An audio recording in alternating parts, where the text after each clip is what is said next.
Thank you all for being here. Welcome to our panel discussion, Inside and Out, Stories from Reentry Services, Higher Education in Prison, and Getting to Know a Man on Death Row. I am pleased to introduce our presenters this afternoon. Karen Barney was born in St. Louis, Missouri, and grew up in the suburb of Glendale, committing at age 12 to pursuing occupational therapy as a health profession. She has spent the intervening 60 years in pursuit of supporting and evolving the profession in the service of others. She is Professor Emerita at St. Louis University and served as interim director of the St. Louis University Prison Program for 1.5 years. She began working with the prison staff at Bonne Terre 5 years ago to develop a comprehensive interprofessional model for reentry into society, to optimally facilitate the return of incarcerated persons to their status as productive community citizens. Karen is married, has 4 children, 11 grandchildren, and 6 great-grandchildren. Julie O'Hare is a graduate of St. Louis University, where she majored in theological studies and women's studies, and served on the leadership team for the university's chapter of Amnesty International. After college, she worked at the National Coalition to Abolish the Death Penalty via an assignment with the Jesuit Volunteer Corps. In 2010, Julie graduated from Boston College with a Master of Theological Studies degree, specializing in systematic theology and theological ethics.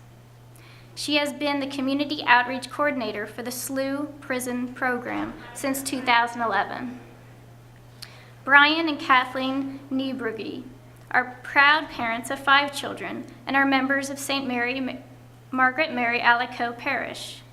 Kathleen is a speech-language pathologist who currently serves her family as a homeschooling mother. Brian is the Executive Director of Stewardship and the Annual Catholic Appeal. They met while attending Fontbonne University and have been married for 18 years. Please join me in welcoming our presenters.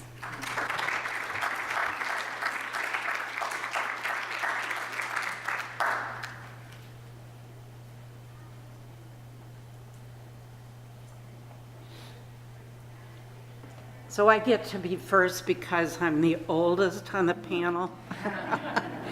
I hope you can hear me. We'll also use the microphone. So I'm going to start with what I've been working to build at St. Louis University, which is really a unique model for reentry for individuals who are incarcerated. My co-partner in this, Lisa Yeagers. Dr. Yeagers is an assistant professor in the department, and her specialty is working with corrections workers. First of all, though, I'd like to discuss with you from our basic science some concepts around the culture of incarceration and its influences on health and well-being. We have a concept we call occupational deprivation. This means that there are limited activity choices, and especially those that people may find meaning in. And in prisons and jails, this is absolutely the case. Very few choices that people have for engaging in anything that's productive or meaningful. Occupational imbalance is a term in which we find in prisons and jails, most of what is done, the activities that are afforded individuals and their daily routines are all regulated. And so unlike us, who have every day of our lives, we have choices about when we get up, when we eat, when we go about the routines, the activities, the work, childcare, whatever it is that we do, we have choices about that. And school. We have some young people in the back, so I imagine school is a big part of your lives. We usually have choices around that. People in prisons and jails don't have those choices. So we call that a form of occupational imbalance. Then the last term, occupational alienation, refers to people feel powerless when they're in jail or prison. And of course, that may sound very intuitive. Well, of course they have no power because they're separated from society. But when we have lack of power, it really affects self-esteem, our overall sense of well-being and health. And especially because we can't explore the preferred activities that we would like to do. So how do we want people returning to our communities? We know that 97% in this country will come back to our neighborhoods.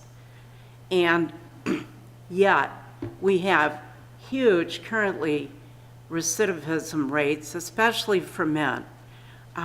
Over 55% will return to prison in 5 years, and almost 30% will have a new conviction within 5 years.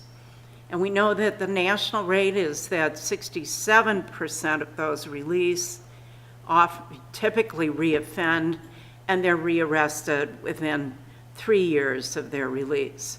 So we are clearly doing something wrong, or we are not doing enough. So what we are doing currently with enacting this reentry model, which is very unique, is partnering with correction systems. We have our St. Louis City system. We are in the midst of hiring a full-time person who will be on the inside of the jail system, hopefully within about a month from now. We are currently working also with public defenders and judges around prevention as well as rehabilitation approaches. We're working within the Department of Corrections within our state and the federal prison system. So we're very excited about these prospects because we think our model is a strong one. So it's absolutely inspired by Jesuit values. That's who we are at St. Louis University. It's higher purpose, greater good, men and women for others. Our faculty are very, very focused on providing service that is what we call in academe evidence-based. So we need to use the best practices that we know from the literature, the research that's been done, and this is to be a seamless process, working with people from the time they are on the inside of the prison or jail to the outside. And so beforehand, approximately about 6 months, and afterwards, at least a year. Our resources in this, there are 3 advisory committees. I have a core committee of occupational therapists. We are really experts in working on the most fundamental, basic living skills. Maybe you know us from somebody who's had a stroke, a head injury, or spinal cord injury. We work across all areas of basic life skills. The interprofessional advisory committee, there are 33 faculty at SLU from 21 different professional programs and services that have all agreed to help us make a much better, much more effective rehab program for these people. And then also incarcerated people need to be involved in what the program looks like, because they know what their questions, their concerns, their fears, their problems, and also including their family concerns. We also have community partners because as many of you may know, you really cannot work in isolation. It absolutely takes a village to impact appropriately what the needs are here. Some of our primary partners are St. Patrick's Center, Criminal Justice Ministry, Mission St. Louis, that specializes in people with substance abuse and alcoholism. And we have 2 women's support agencies, Let's Start and Center for Women in Transition. But we have really quite a few more. So we work close hand in hand with all of these because of all the supportive needs. So what is this program really about? We start with whatever the setting needs are. What is their staffing? What kind of program do they currently have in place? And then we work with them to make it a tailored intervention. Because currently what most of these have is a one-size-fits-all, no matter what education level, literacy level, and so on. And there are diverse needs across this population. So it must be individually tailored, plus we pull in all of these other disciplines. We are including, of course, program evaluation and outcome studies so that we will be able to build the evidence to show that this model, which is very unique, there's nothing like it anywhere in the country, actually works. And I really believe it will be better. We're also partnering with the corrections staff. My coworker in this, Dr. Yeagers, she has funding from the Center for Disease Control and the National Institute for Occupational Safety and Health, because corrections workers who have a very hard job often are very low paid. They become hardened over the first few months of their employment. It then gets transferred to their family. They have one of the highest suicide rates of any worker group in the country. So we're working on building a partnership with them to bring them in to be part of the rehabilitation team. And that is what is done in other countries that have really good rehabilitation programs. So now I need to pass the baton to Julie O'Hare. The first courses that we offered, and the program began when faculty in the theology department at St. Louis University began offering theology courses leading to a theology certificate to a small group of incarcerated men at the Eastern Reception Diagnostic and Correctional Center in Bonne Terre. It's about 60-65 miles southwest of St. Louis, and it is a maximum security facility. This group of 20 students took 5 theology courses and completed a certificate program, and at the end of that program, the Department of Corrections invited St. Louis University to offer an Associate of Arts degree to both incarcerated men and to staff who worked at that same facility. SLU at the time, we had been very interested in the education program for the incarcerated men. And then through the course of the theology certificate, realized that staff who work at prisons are in just as much need of higher educational opportunities as people who are incarcerated. The ERDCC is located in St. Francis County, where approximately 10% of the population has had any contact with higher education. So that doesn't mean that 10% of the people who live in St. Francis County have an associate's degree or have a bachelor's degree. That means only 10% have ever been able to attend a college course. So access is a very big issue in that part of the state for economic reasons. As Karen said, a lot of prison staff are low paid, they're underpaid. A starting salary for a corrections officer in Missouri is in about the mid-20s, and that is a very high-stress job. So we started offering the Associate of Arts degree to a group of incarcerated men and a group of prison staff. And those students are in separate sections, so they have a parallel curriculum and they take the same classes at the same time. We usually say one class, two sections, and they study theology, philosophy, biology, political science, everything that you yourself or your children studied when they were in college. We also expanded our program to offer some non-credit opportunities. We try to envision what a college campus looks like, what our college campus looks like in St. Louis, and expand all of that programming to the facility at Bonne Terre. So a student who's in college will take classes, but they also will go to speakers events. They will attend workshops, and that's what we have at Bonne Terre.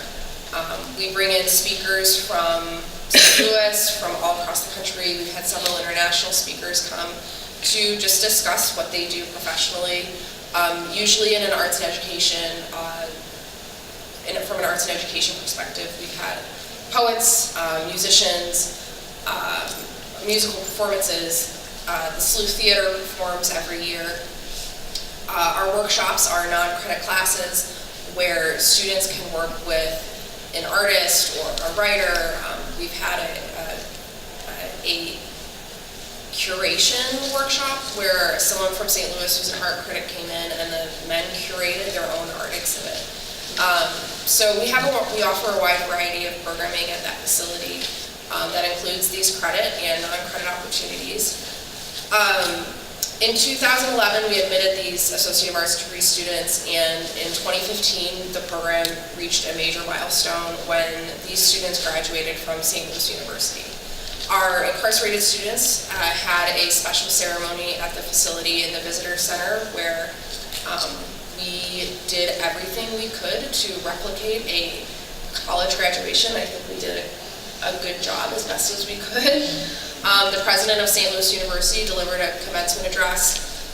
The director of the Department of Education, the director of the Department of Corrections for the state of Missouri spoke. We had a student deliver a student address. Faculty wore regalia, students wore regalia, and our students were allowed to invite their families to watch them graduate. Staff in the program participated in the mid-year commencement ceremony, so they were able to walk across stage at the Chaffetz Arena on SLU's campus with all of the other students who were graduating, and their families were able to watch them, and it was a really, really special ceremony. These students worked very, very hard. Early this year, we were able to admit another group of students into the Associate of Arts degree program. So now we have a second cohort of staff students, a second cohort of incarcerated students. And also this year, we expanded to a second prison. We are working at the Federal Corrections Institution in Greenville, Illinois, which is about 50 miles east of St. Louis. And it's a facility that has a men's medium security facility and a women's minimum security camp.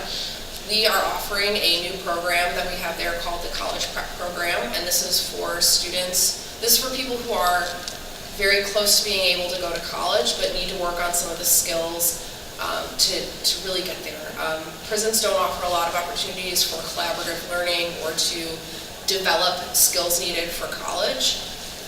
So our students are taking classes on community and collaboration, on writing, on basic math, basic research, things like that. And we're also offering the College Prep Program to incarcerated men at the ERDCC.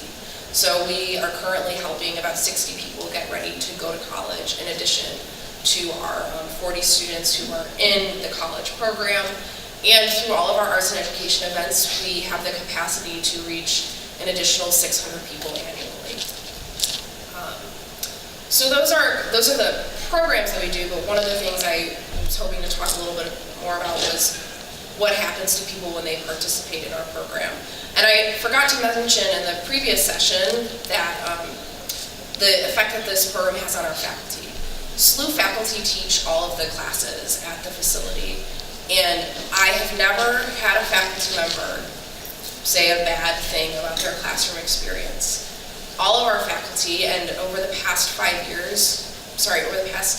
years, we've probably had approximately 40 faculty members. They've all said it is by far the best teaching experience they have had in their entire life. Students are dedicated. I know from working with our students that there are people who will rewrite an essay 3 times before they submit it. And they're so excited to get feedback from faculty. And people will always say that they don't care what grade they got on an assignment, but to see that a faculty member has read what they wrote and responded and written a paragraph about them and their writing is the most meaningful part of the program for the students. But the faculty really have said that it re-energizes them. The Dean of the College of Arts and Sciences attended our graduation, and he told us that it was the most meaningful experience he's had in 30 years of his professional life in academia. Our faculty have expressed so much gratitude for the opportunity. Our students are progressing. We've had students who graduated from the Associate of Arts degree program who are continuing their education. We had a student who was released who is going to continue with his bachelor's degree on campus. We have a student who's still incarcerated who has been taking courses via correspondence elsewhere, and he is soon going to have a bachelor's degree. We have a staff student who is actually now working for the program as a teaching assistant, who is he's a corrections officer with the rank of lieutenant. He works part-time for us as a teaching assistant. He is going to school part-time with the hopes of getting his bachelor's of social work, and eventually his goal is to get an MSW. And he has said that it was through the program that he realized that he could help more people who are incarcerated, not by working as a corrections officer, but by working as a social worker. And the work of a corrections officer is very important, but he really credits the program with helping him expand what he thought he was capable of doing and how he thought he was capable of participating in this community. And I want to just read one quote from a student he wrote this last year after he graduated. And one of the things we talk about is how our students, the program gives the students a space to find their voice and think about who they are and really develop their humanity. And the student said, "The SLU prison program allowed me to learn that I do have an aptitude for higher education and that my economic upbringing and race should not and will not inhibit me from participating in all aspects of society. Every encounter with SLU staff and associates is life-altering and an opportunity to spread love throughout the community, creating change."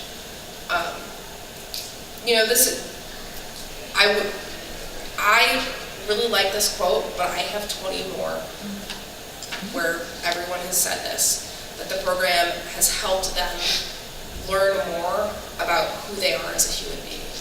And that is so extremely rewarding for everyone in the program. And I have also, my own personal experience with the program has taught me how privileged I am in every part of my life.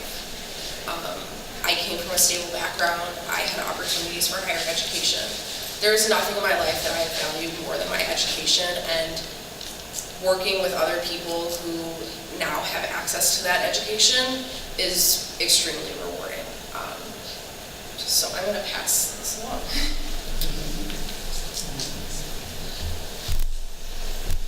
Thank you. Again, as we did last time, we'll dedicate this portion of the talk to the Sacred Heart of our Lord on the Feast of St. Margaret Mary Alacoque. So our story starts with a letter. I'm working for the Youth Ministry Office about almost 16 years ago now, and started putting together a program to help teach young people what the Catholic Church taught about the death penalty. And I wrote a letter to Chris Simmons. Now, he wrote back. Chris is a young man who committed a murder in 1993 at the age of 17. He was justly convicted of that murder, and he was sentenced to death. And this might be a good point to say something. one thing clearly, that nothing that we can say or do is going to make that act okay. It was evil, it was mortally evil, and you'll hear nothing from us that tries to downplay that. And I promise you that we have prayed often for the victim and for her family, because we get that question often. Now, over the years, when Chris and I first started exchanging letters and then telephone calls, and then I started to go visit him several times in Potosi, where he was in prison while the lengthy appeals process that is part of any capital case played out. How all those appeals failed, and it took 9 years. But during that time, during that 9 years, something happened. Chris experienced for the first time love. He experienced love of our Lord Jesus Christ. He experienced it on a Residence Encounter Christ retreat. And as it turns out, the man that the state of Missouri was going to execute was much different than the boy who committed the murder. I mean, how many of us are the same at the age of 26 as we were when we were at the age of 17? So instead of just meeting a 17-year-old boy who was capable of committing murder, Kathleen and I met a repentant Christian man who told me that he would gladly give his life if it would bring his victim back. He said he would give his life if it really would bring comfort to the family and friends of his victim. But we as Christians know that this would not bring them comfort. It would only bring them greater sorrow, greater anguish, and greater anger. When at the culmination of that, they realized they didn't have the peace they thought they were going to get. And that the only thing that would bring them comfort would be mercy. Now in 2002, Chris was told that he would be executed in about a month from the date he was told. Partway through that first month, it was postponed by about a day. By about a month. He got a new date for about a month later. So there was about a 2-month period where we took on a major letter writing campaign, a major letter writing effort, where we started sending our own letters to the governor and asking people from around the world to do the same.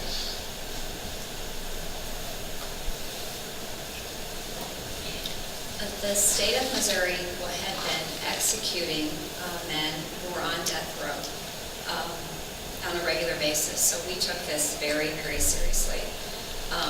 We were aware of the other executions, and we would either stay up and pray or get up about 11 or 11:30 and pray. They were always at midnight. And so now we were really facing this situation where he had really become our friend, and he was a good man. He had done a horrible thing, and he was very, very repentant. But we knew we wanted to do everything that we could to try to stop this. So we had a 2-prong approach. We wrote a letter to the governor every day. We wanted at least our 2 letters to get to his office every single day from the day that first execution date was set. And we asked all of our family, all of our friends, all of our co-workers to consider writing a letter. We reached out to religious organizations in St. Louis. We asked the sisters for prayers, and we asked them to write letters. We'd get on the internet every night and just surf the internet and reach out to organizations, religious orders worldwide, to organizations involved in law or psychology, anyone who we thought might be interested in this juvenile situation, the juvenile death penalty situation. And we continue to pray like mad. We also put a flyer. We asked our pastor if we could put a flyer in our perpetual adoration chapel, just so people who came to pray would know about Chris and the situation and the juvenile death penalty issue in Missouri. And we got some nice feedbacks from friends that that was nice to know about that. It was a good place to pray. So we branched out of that idea, and we got permission from as many pastors of parishes that had perpetual adoration chapels and put notices in as many chapels as we could. So in this time period, we just continued to do as much as we could to ask for prayers and ask for letters to be sent to Governor Bolden. And during that time too, and the time afterwards, we did get some unpleasant responses from people who either knew us or people who we didn't know calling and leaving messages. but it was something that we had to do. And we started making what we thought would be our last visits with Chris. I brought his mother to visit him on what would have been her last visit, seeing her son. It was behind glass, through a telephone. She couldn't actually hug her son. She couldn't actually touch him. I mean, can you imagine driving an hour with a mother to see her son for the last time? And then the drive home, she couldn't even make it across the parking lot there. I had to kind of carry her, help her across the parking lot. And Chris himself, he wouldn't fill out the paperwork that would state who he wanted to be present as his witnesses during the execution. He told me he didn't want to participate in any way in this evil. He knew it was evil, that they were going to kill him, and he didn't want to participate in that, even if that meant giving up the last comfort of having somebody close by who would be praying for him during his execution. I also think he wanted to prevent any of us as family or friends from witnessing something that would never be able to forget. Then, about a week prior to his second execution date, Chris's sentence was stayed, meaning the Supreme Court was going to take a look at it. Then they eventually vacated that sentence and giving him life without parole instead. The state of Missouri appealed that case up to the U.S. Supreme Court, asking for the death sentence to be reinstated. In 2005, the U.S. Supreme Court ruled on Chris's case, and in that ruling, they ended the juvenile death penalty, ended the death penalty for those under the age of 18 in the United States of America. So we went from feeling some just immediate relief when at the state level, the date for his execution being lifted to a permanent relief that he was going to be able to live, and that other young men and women would not, and their families wouldn't have to face this. It was quite a relief, and we still have a friendship with him. He's been moved to a prison in Charleston, Missouri, which is a few hours away, so it's a lot harder for us to be able to visit him and for his family to be able to visit him. But we still receive phone calls from him, and we still really value his friendship. And he really loves having the friendship with someone on the outside. Well, and that brings the question, what is the value of a life in prison? And I think we're hearing some of the things here from our partners here about what it is. And I can point to particular instances where knowing Chris has made a big difference in my life. For example, once I was on the phone with him and I was griping about having to go outside and mow the lawn. I got to go mow the lawn.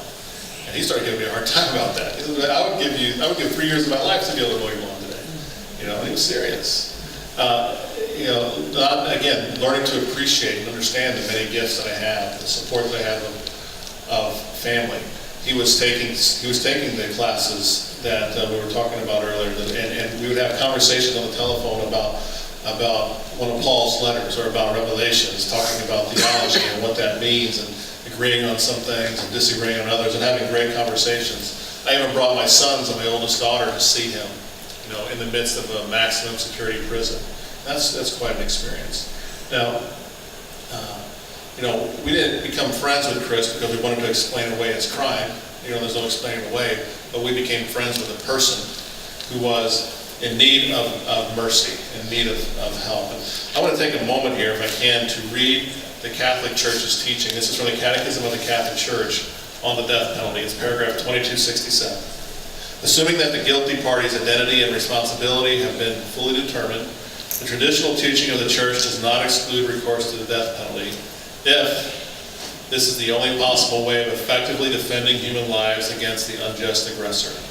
If, however, non-lethal means are sufficient to defend and protect people's safety from the aggressor, authority will limit itself to such means as these are more in keeping with the concrete conditions of the common good and more in conformity with the dignity of the human person.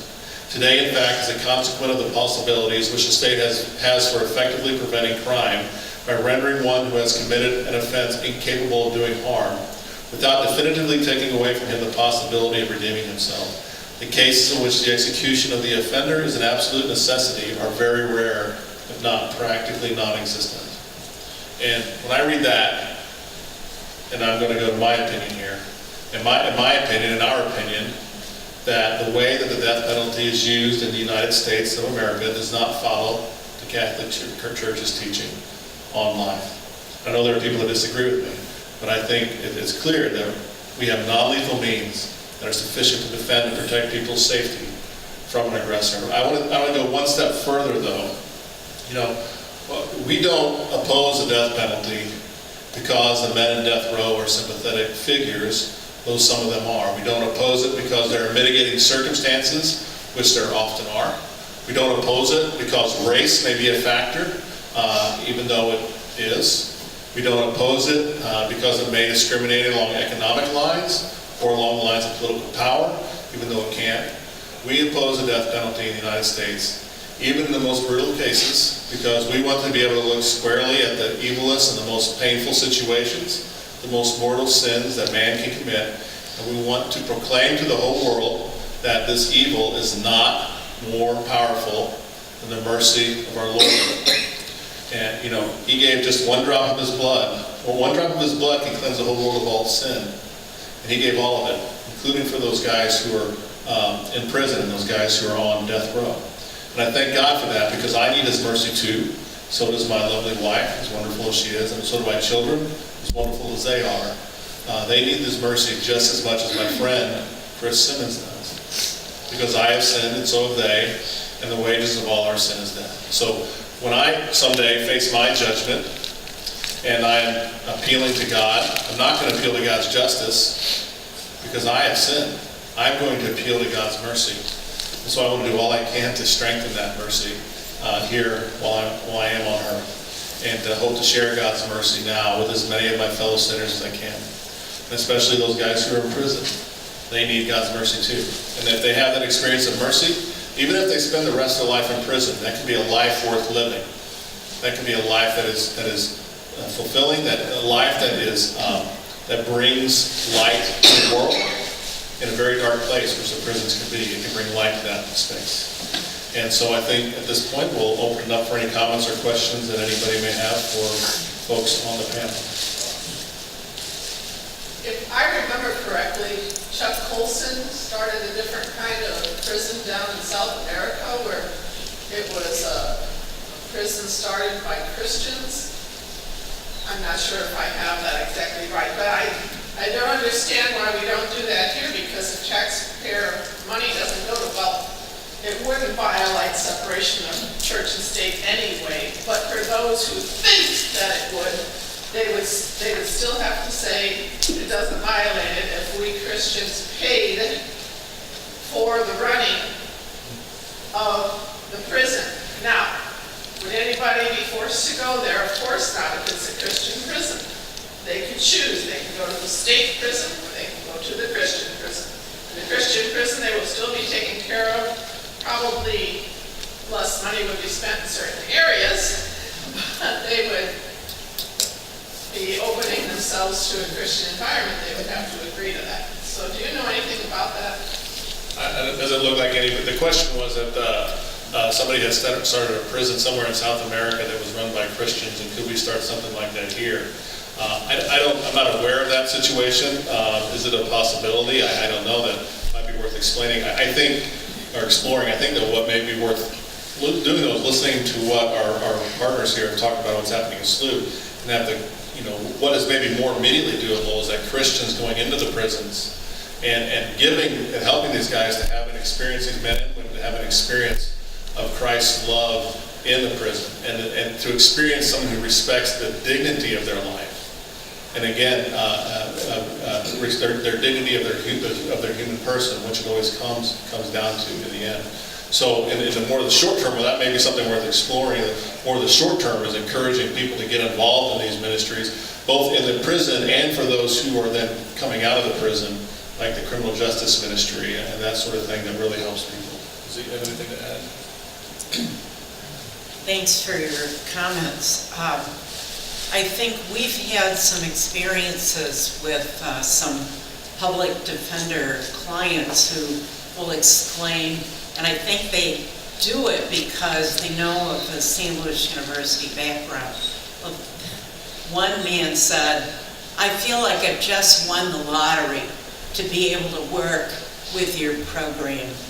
And another one said, actually in the same category as Chris Simmons, who has just now realized he will be eligible for parole in 1 year thanks to your work, because he had committed a crime also at age 17. He's now 46. Once he serves 25 years, he will be now eligible for parole thanks to them and their work. But I think that, no, seriously, he said, I feel like I'm an empty vessel. Please fill me up. And, you know, our university is about, as I said earlier, men and women for others. I've taught in 4 academic settings. It is the most humanistic and dedicated to service university I've taught in. And so we are a Christian Jesuit institution. So yes, I agree with you. For your programs for the inmates that want to attend the school, do they have to, like, let's say they're only in prison for 3 more years, because you said that they graduated, do they have to be in prison for that long of time to be in the program? I mean, were there some prerequisites? Sure. So just to repeat the question, the audience member wanted to know if there are prerequisites for a person's sentencing or a term for being in our program. The easy way to answer your question is that it's not something we usually encounter because we are doing a program at a maximum security facility. People who are in our program tend to have longer sentences, and at the beginning of our program, most applicants have somewhere between 7 to 10 years left on their sentence. So because we're at a maximum security facility, we don't encounter that specific problem very often. That being said, SLU does not look at any piece of an individual's sentencing prior to their admission into our program. In order to be admitted into the SLU program, when we have had an application available to incarcerated persons, the admissions criteria is the same for being admitted to St. Louis University. So we don't look at anything related to someone's sentencing. The Department of Corrections does have their own list of criteria for allowing people to participate in the SLU program, but also in other programs. It's not just ours. Washington University has a program. There's a community college in the northern half of the state that also has a program. And the DOC does have their own criteria for participation. But to answer your question, we don't look at anything related to a person's sentencing. If someone is transferred or if they get out while they're still involved in the program, we do everything that we can to help them continue to be able to participate. We had a student who was released while he still had 2 classes left before receiving the associate's degree. Thankfully, he was returning to the St. Louis area. He was able to come to campus and work with a faculty member to complete all of his coursework, and he actually participated in the mid-year commencement ceremony that all the staff participated in. So we do what we can if people are transferred or get out prior to completing the program.